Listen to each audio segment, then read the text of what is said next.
அனைவருக்கும் வணக்கம். அர்ச்சுனா ராமநாதனை கைது செய்யும்படி கொழும்பு மேலதிக நீதவான் மஞ்சுள ரத்நாயக்கா உத்தரவு பிறப்பித்திருக்கின்றார்.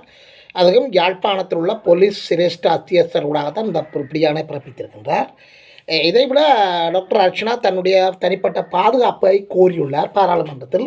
இன்று பாராளுமன்றத்தில் அவைக்கான ஒரு பயிற்சி செயலமர்வு இடம்பெற்று கொண்டிருந்த சமயத்தில் அர்ச்சனா இந்த கோரிக்கையை பாராளுமன்றத்தில் முன்வைத்திருக்கின்றார். இதுபோன்ற செய்திகளை நீங்கள் உடனுக்குடன் பார்ப்பதற்கு எமது செய்திக்கு நீங்கள் புதியவராக இருந்தால் அல்லது எமது காணொலியை நீங்கள் தொடர்ந்தும் சப்ஸ்கிரைப் பண்ணாமல் பார்ப்பவராக இருந்தால் தயவுசெய்து சப்ஸ்கிரைப் பண்ணுங்கள், ஷேர் பண்ணுங்கள், கமெண்ட்ஸ் பண்ணுங்கள், லைக் பண்ணுங்கள். கமெண்ட்ஸ் பண்ணுகின்ற போது ஆரோக்கியமான கருத்துக்களை எழுதுங்கள். உங்களுடைய கருத்துக்கள் எங்களுடைய காணொலிக்கு வளர்ச்சிக்காக இருக்கும். லைக் பண்ணுங்கள், அப்பொழுதுதான் நீங்கள் எங்களுடைய காணொலியை விரும்புகிறீர்கள் என்று அர்த்தப்படும். அருகில் இருக்கிற பெல் ஐக்கோனை அழுத்துங்கள். அவ்வாறு அழுத்துகின்ற போது தான் நாங்கள் போடுகின்ற காணொலிகள் உங்களுக்கு உடனுக்குடன் கிடைக்கக்கூடியவாறான நோட்டிஃபிகேஷனை இங்கே பெற்றுக்கொண்டிருப்பீர்கள். தொடர்ந்து நமது காணொலியில் இணைந்து கொள்ளுங்கள். பாராளுமன்ற உறுப்பினர் டாக்டர் அர்ச்சுனா ராமநாதனை ராமநாதன் மீது பிடியாணை பிறப்பிக்கப்பட்டிருக்கிறது. இந்த பிடியாணை எங்கு பிறப்பிக்கப்பட்டிருக்கிறது என்று சொன்னால் கொழும்பு மேலதிக நீதவான் மஞ்சுள ரத்நாயக்கா இந்த உத்தரவை பிறப்பித்திருக்கின்றார். குறித்த பிடியாணையை யாழ்ப்பாணத்தில் உள்ள போலீஸ் சிரேஷ்ட அத்தியஸ்தர் ஊடாக பிறப்பித்திருக்கின்றார். இந்த பின்னணிகளை நாங்கள் பார்க்கின்ற போது கொழும்பில் உள்ள கொழும்பு போஸ்ட் லைன் வீதியில் கடந்த 2021 ஆண்டு மார்ச் மாதம் 22 இடம்பெற்ற ஒரு விபத்து தொடர்பாகத்தான் இந்த பிடியாணை பிறப்பிக்கப்பட்டிருக்கிறது. இந்த கொழும்பு போஸ்ட் லைன் உள்ள வீதியில் கடந்த 2021 ஆண்டு மார்ச் மாதம் 22 அர்ச்சுனா ராமநாதன் சென்று கொண்டிருந்த கார் எதிர்த்தரப்பில் வந்திருந்த இன்னொரு காருடன் விபத்துக்குள்ளாகி அந்த வாகனம் சேதத்துக்குள்ளாகியதாகவும் இந்த விபத்தில் தன் காருடன் விபத்துக்குள்ளான மற்றொரு கார் சாரதியை கடுமையாக தாக்கி அவரை காயத்துக்குட்படுத்தியதாக அர்ச்சுனா மீது அவர் குற்றம் சுமத்தி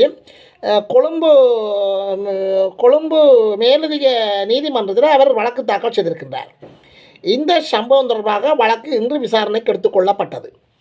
இவ்வாறு இந்த வழக்கு விசாரணைகள் எடுத்துக்கொள்ளப்படுகின்ற போதெல்லாம் சந்தேகத்துக்குரிய நபரான அர்ச்சுனா ராமநாதன், அதாவது நாடாளுமன்ற உறுப்பினர் அர்ச்சுனா ராமநாதன் அவர்கள் தொடர்ந்தும் அந்த வழக்குக்கு சமூகம் அளிக்காமையை பேணி வந்திருக்கின்றார். அந்த வழக்குகளுக்கு அவர் தொடர்ந்தும் செல்வதில்லை, முன்னிலையாவதில்லை. அப்போ இவ்வாறு தொடர்ந்தும் வழக்குக்கு முன்னிலையாகாத காரணத்தினால டாக்டர் அர்ச்சுனா ராமநாதன் மீது கொழும்பு மேலதிக நீதவான் மஞ்சுள ரத்நாயக்கா அவர் மீது பிடியாணை பிறப்பித்திருக்கின்றார். இந்த பிடியாணை எவ்வாறு பிறப்பிக்கப்பட்டிருக்கின்றது என்று சொன்னால் இங்குள்ள யாழ்ப்பாணத்தில் உள்ள சிரேஷ்ட போலீஸ் அத்தியட்சர் ஊடாகத்தான் அந்த பிடியாணையை பிறப்பிக்கப்பட்டிருக்கிறது என்ற செய்தி காணப்படுகின்றது. இதைவிட அர்ச்சுனா ராமநாதன் இன்று பாராளுமன்றத்தில் அவர் பிரசன்னமாயிருக்கின்றார். இன்று பாராளுமன்றத்தில் நடக்கின்ற ஒரு செயலமர்வில் தொடர்ந்து 2 நாட்களோ 3 நாட்களோ என்று தெரியவில்லை, செயலமர்வில் அவர் கலந்து கொண்டிருக்கின்றார். புதிதாக பாராளுமன்றத்துக்கு தெரிவாகியுள்ள பாராளுமன்ற உறுப்பினர்களுக்கான பயிற்சி செயலர் அமர்வாக இந்த அமர்வு காணப்படுகின்றது.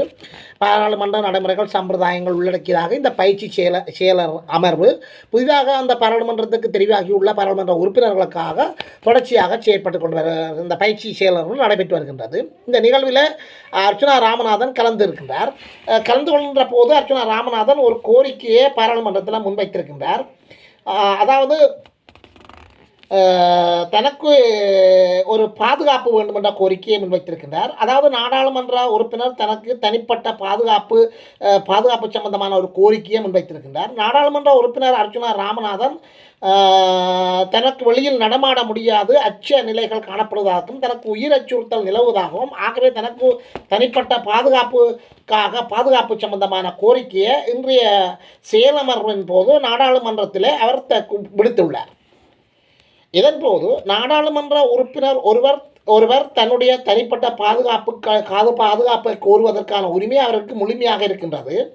ஒரு நாடாளுமன்ற உறுப்பினர் தன்னுடைய பாதுகாப்பு சம்பந்தமாக பொதுமக்கள் பாதுகாப்பு அமைச்சிடம் எழுத்து மூலமான கோரிக்கையை சமர்ப்பித்து சமர்ப்பிக்க வேண்டும் என்று சொல்லியும், அவ்வாறு சமர்ப்பிக்கப்படுகின்ற போது அவர் அதற்கான நடவடிக்கைகளை மேற்கொள்வார் என்று சொல்லியும் பாராளுமன்ற பிரதி செயலாளராகிய துமிந்த குலரத்ன என்பவர் அதற்கு பதிலளித்திருக்கின்றார். கைத்துப்பாக்கி, போலீஸ் பாதுகாப்பு ஆகியவற்றை ஒரு நாடாளுமன்ற உறுப்பினர் பெறுவதற்கான அவருக்கான உரிமை உண்டு. ஆனால் கைத்துப்பாக்கி, கைத்துப்பாக்கி, போலீஸ் பாதுகாப்பு ஆகியவற்றை பெறுவதற்கு நாடாளுமன்ற அதிகாரங்கள் மற்றும் சிறப்புரிமைகளுக்குள் அது அடங்கவில்லை என்று சொல்லியும், அதற்கான உரிமை அந்த பாராளுமன்ற உறுப்பினருக்கு இருக்குது என்று சொல்லியும், அந்த உரிமையை அவர் பெற்றுக்கொள்வதற்காக பொதுமக்கள் பாதுகாப்பு அமைச்சிடம் அங்கு அந்த கோரிக்கையை முன்வைக்க வேண்டும் என்று சொல்லியும், அதற்கான பொறுப்பை அந்த பொதுமக்கள் பாதுகாப்பு அமைச்சுக்கே உரியது என்று சொல்லியும் அவர் மேலும் சுட்டிக்காட்டியிருக்கிறார். தனக்குரிய பாதுகாப்பு பெற நாடாளுமன்ற உறுப்பினருக்கு துப்பாக்கி மற்றும் போலீஸ் பாதுகாப்பை பெறுவதற்கு 100% உரிமை உண்டு என்று சொல்லியும் அந்த இடத்துல அந்த அதிகாரி, அதாவது பாராளுமன்ற பிரதி செயலாளர் துமிந்த குலரத்ன மேலும் தெரிவித்துள்ளார். இதேவேளை பாராளுமன்றத்தில் கடந்த 10வது நாடாளுமன்ற தெரிவில் நாடாளுமன்ற உறுப்பினர்களாக தெரிவு செய்யப்பட்டு பாராளுமன்றத்திற்கு முதல் நாள் அமர்வில் கலந்து கொண்ட அர்ச்சுனா ராமநாதன் அவர்கள் அந்த பாராளுமன்ற கூட்டத்தொடரில் மரபுகள் சம்பிரதாயங்களை மதிக்கவில்லை என்ற குற்றச்சாட்டு சிங்கள ஊடகங்களில் ஒரு சர்ச்சையை ஏற்படுத்தி இருக்கிறது.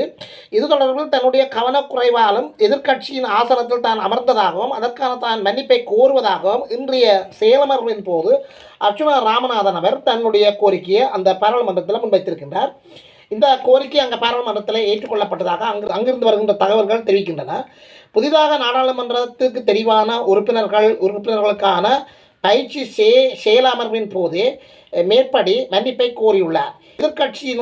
எதிர்க்கட்சிகள் அமர்கின்ற அந்த கதிரைகள் தொடர்பான தனது ஒரு தவறான புரிந்துணர்வு காரணமாக தான் அவ்வாறு செயற்பட்டதாகவும் அவ்வாறு தன்னுடைய தவறான புரிதலுக்காக தான் மனவருத்தப்படுவதாகவும் அர்ச்சுனா ராமநாதன் அவர் மேலும் அங்கு கூறியுள்ளார்.